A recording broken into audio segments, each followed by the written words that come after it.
Okay, well, let's go over the final project.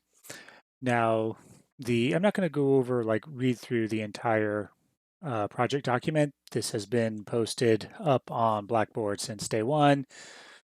Hopefully you've read it before now, but you definitely need to go through and carefully read through the entire document to make sure that you understand what you are doing. It outlines the general history behind what it is we're doing, the program description, the specifics of all of the rules involved with the gameplay.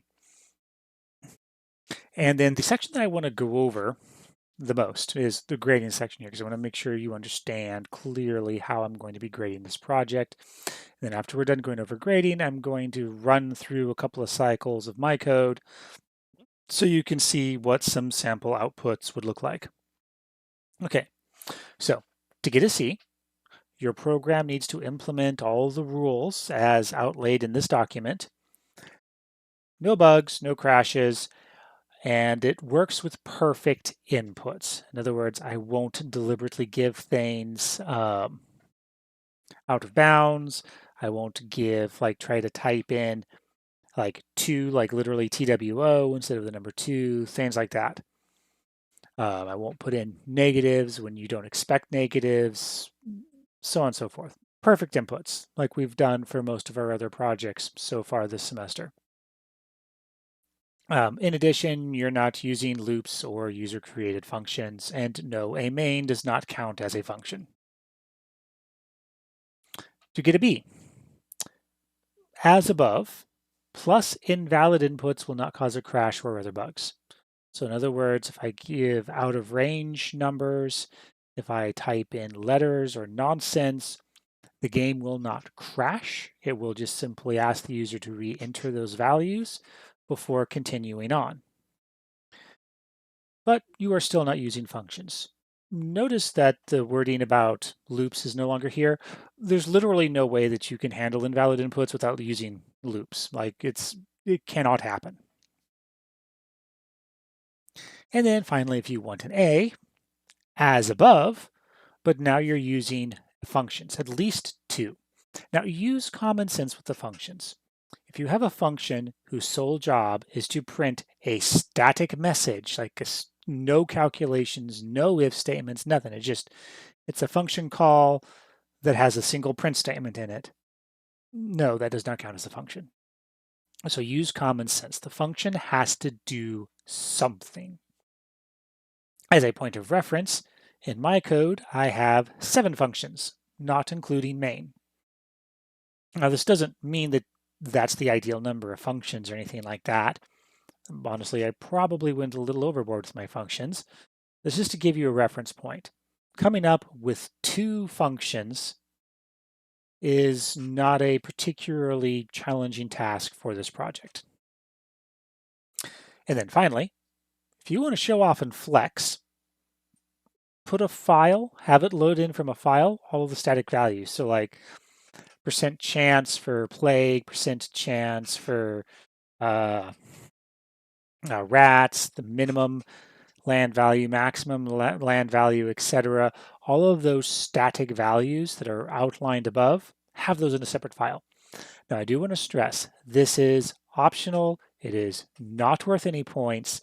I'm putting this in there for those of you that are looking at these requirements and going, yeah, whatever, this is going to take me an afternoon. This is not a final project. Okay, here's a little spice you can add in. Now, if you're looking at this and thinking that, yeah, this is cakewalk, try extracting all of the static values out and put them in a file so that way technically the game can be modded and any values that you want to change can be changed. Now, make sure your values are still the correct values. The percentages need to be the same and max value for land needs to be as outlined in this document, etc. Just put those values out in a separate file. 100% optional, not worth any extra points. This is just for bragging rights. Okay, let's see some sample output.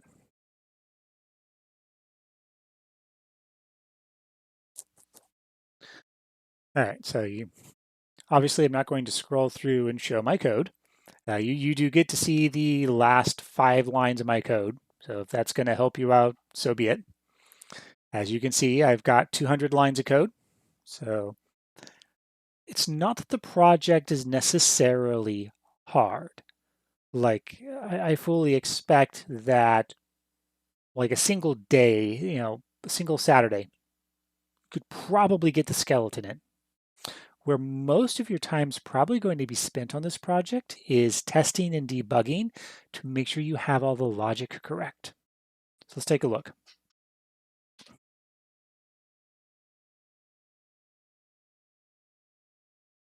Now, your output, as per usual, does not need to match mine exactly. You do not have to use my wording. If you want to use my wording, knock yourself out. Yeah. This is computer science class, not English class. If you want to copy my wording exactly, go for it. If you want to use your own wording, great. If you want to retheme this to something else, as long as I can tell that, this is the food, this is the land, food or land, food, people, as long as I can tell what is what, retheme it however you want. I don't care. As long as I can, like I said, tell that, okay, this is your land, this is your food, this is your people resource. As long as you can do that, knock yourself out, be creative. If you just want to stick with the general theme of Hammurabi, do so. If you want to copy my wording exactly, so be it. Okay, so here's what I mean by accepting, imperfect input. No matter what weird, crazy values I put in, the program does not crash. It will not let me put in a bad value. It's validating that I actually have that much land. It's validating that I have that much wheat in the case of trying to buy more land. Uh, if it's gibberish and it can't be converted to a number, then it doesn't work. So on and so forth. It is validating my input. This is what should happen if you want to go for the A.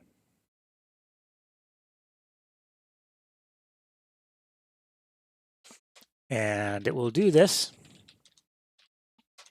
for any of the values that I have to enter in.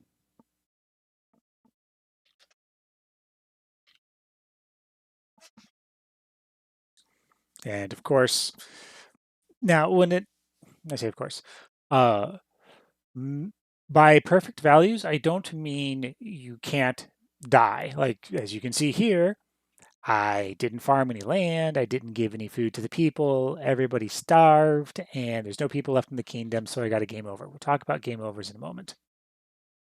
So, still valid input, but it's just valid input that got me killed, got me a game over screen. Okay, so I'm not going to sell any land. I will farm 200 acres. And I'm just going to go through and do very basic values to try to show what it looks like if, no,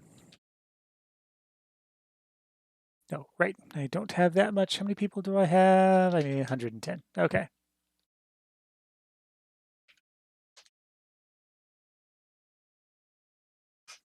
So I am just going to go through and make the choices. See, I can do 120 this time. And you can see every time after I have a year, it gives me a status report, yielded how many bushels of acres, how many did I get, how many people joined the kingdom, how much wheat do I have, what's, every year. You can the sample outputs should also be included on Blackboard. I'm just going to go ahead and burn through this really quick.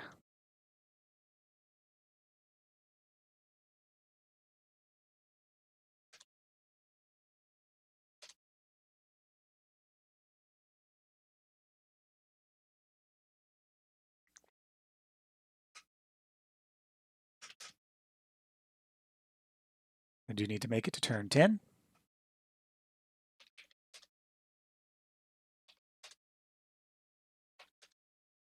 Oh, whoops, did not mean to buy 9 acres. Oh well.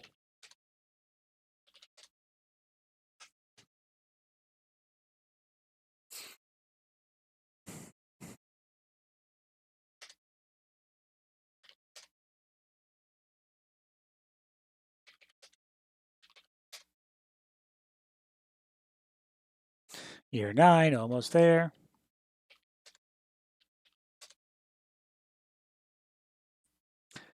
Oops, I almost just lost the game right there because of a typo.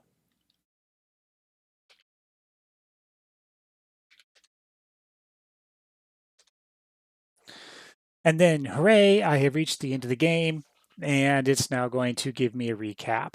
I ended with this much land, I had this much wheat in storage, I had a total of 23 people in the kingdom, and 41 people starved during my rule. I wasn't a very good king, was I? Now, for ending conditions, this is something I do want to stress. You have 3 ending conditions. You have reaching the end of turn 10, you have starving more than half your population in a single turn, which is what almost caused me to lose, and you have no people left, which can be caused by either starvation or a plague hitting you when you only have one person left, because you will always lose at least one person. So those are the 3 end conditions. So that's the turn 10 end condition. That is the no people left condition, which we've already seen once.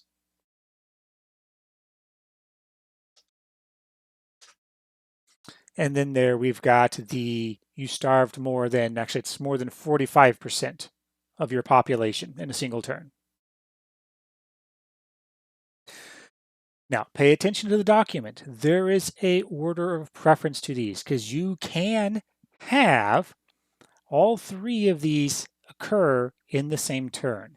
If on turn 10 you starve your entire population, you now have no people left.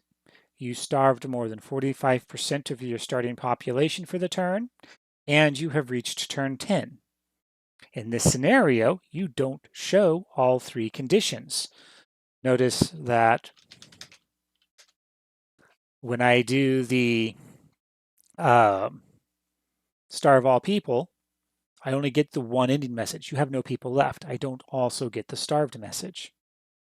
So in order of importance, no people left, starved more than 45%, reached turn 10. Those are the priorities for the endings.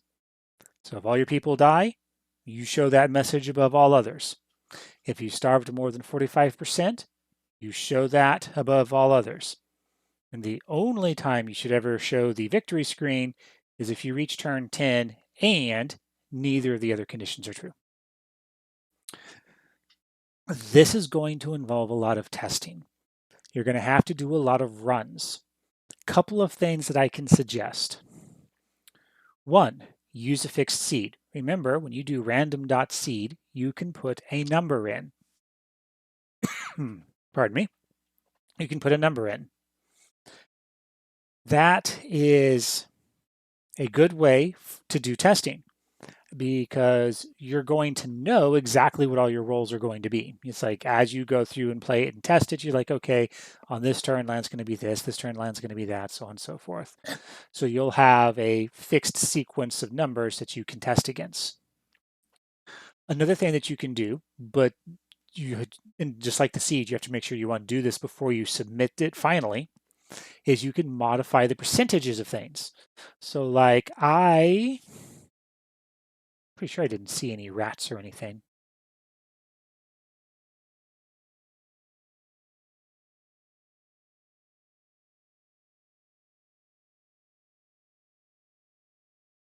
Yeah, there's rats, I'm not seeing it. So I had no rats, I had no plagues. So neither of the random events happened, which is perfectly within the odds. You might want to change the odds. Like, okay, I want to make sure that my rats are working correctly. So I'm going to raise my percentage to 50%. So roughly every other turn, rats should eat some of my food. That'll give you the ability to see, it's like, are rats behaving themselves correctly?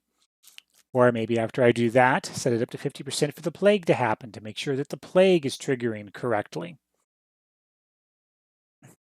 Just make sure that if you do those changes, you go back and correct the numbers back to where they are supposed to be. But that can also be another way that you can use to help test your output.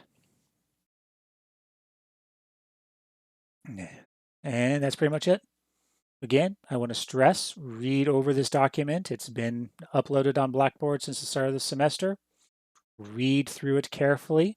If you have questions, do not hesitate to ask. And with that, good luck on the project.